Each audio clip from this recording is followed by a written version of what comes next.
Welcome back to the legal principle channel. My name is Mahashweta. आज आपके साथ मेंस्ट्रुआ के ऊपर कुछ लैंडमार्क केसेस के बारे में डिस्कस करूंगी।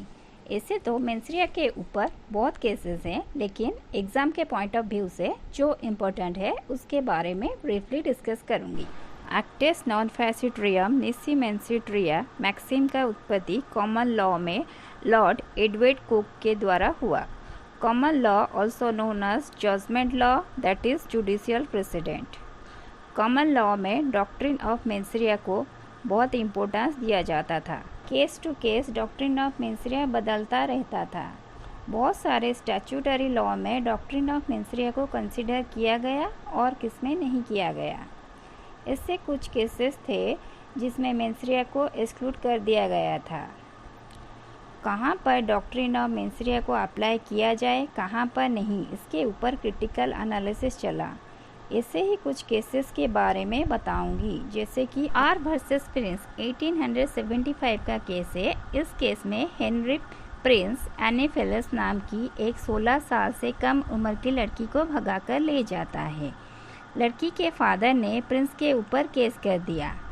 जब प्रिंस कोर्ट में आया, उसने अपने डिफेंस में ये कहा कि उसे पता नहीं था कि एनेफेलस की उम्र 16 साल से कम है, क्योंकि उसने अपनी उम्र 18 साल बताई थी।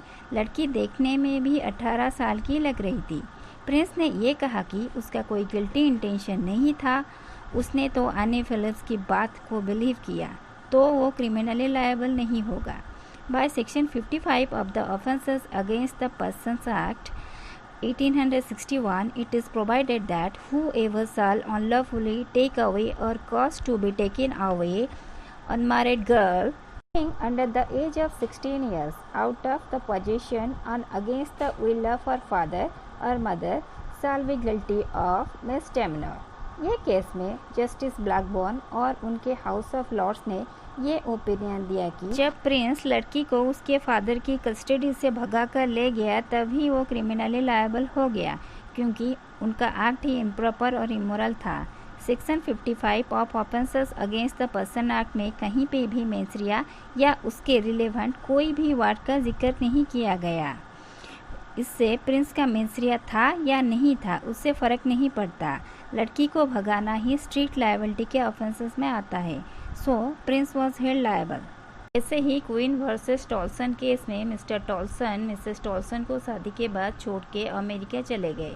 मिसेस टॉल्सन और उनके फादर ने मिस्टर टॉल्सन को ढूंढने की बहुत कोशिश की। मिसेस टॉल्सन को मिस्टर टॉल्सन के भाई से ये पता चला कि मिस्टर टॉल्सन जो शिप में अमेरिका गए थे वो शिप खो गई है और मिस्टर टॉल्सन भी खो गए हैं। मिसेस टॉल्सन ने 6 साल के बाद उन्होंने अपने आप को विधवा मान के दूसरी शादी कर ली। उन्होंने अपनी पहली शादी के बारे में सब कुछ अपने दूसरे हस्बैंड को बताया। कुछ दिन बाद मिस्टर टॉल्सन लौट आए।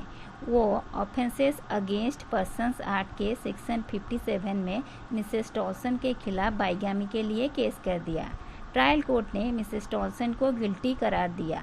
Mrs Toulson court of appeal में गई और उन्होंने अपने डिफेंस में ये कहा कि उनका केस में मेंस्ट्रुआ को कंसीडर नहीं किया गया। कोर्ट ऑफ अपील को मिसेस टॉल्सन की बातों पे यकीन हुआ कि मिसेस टॉल्सन इनोसेंट है, क्योंकि उन्होंने बोनाफाइडली प्रॉपर इंक्वायरी के बाद ही दूसरी शादी की, तो वो बाइगामी में लायबल नहीं होगी। तो ट्रायल कोर्ट का डायरेक्शन को खारिज किया गया।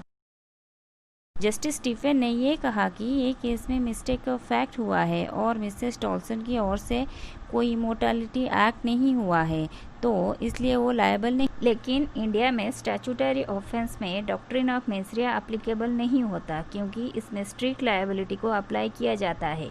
आईपीसी में बाइगामी के ऊपर भी मेंस्ट्रुआ एप्लीकेबल नहीं होता। बाइगामी स्ट्रिक्ट लायबिलिटी के अंडर आता है।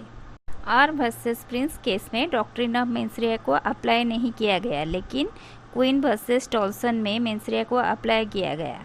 उसके बाद और एक केस आया, R versus wheat and stocks case में भी डॉक्ट्रिन ऑफ मेंस्ट्रुआ को अप्लाई नहीं किया गया।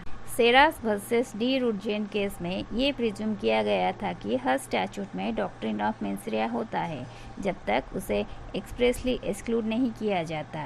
Justice Lord Wright had also expressed the same opinion and observed that there is a presumption that mens rea and evil intention or knowledge of the wrongfulness of the act is an essential ingredient in every offense.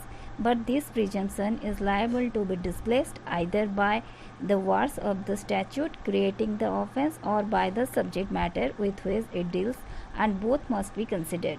Mains rea के ऊपर बहुत सारे Indian case हैं जिसके बारे में next video में discuss करूंगी। आपको अगर ये वीडियो अच्छा लगा तो इसे लाइक, सब्सक्राइब और शेयर कीजिए। Goodbye friends.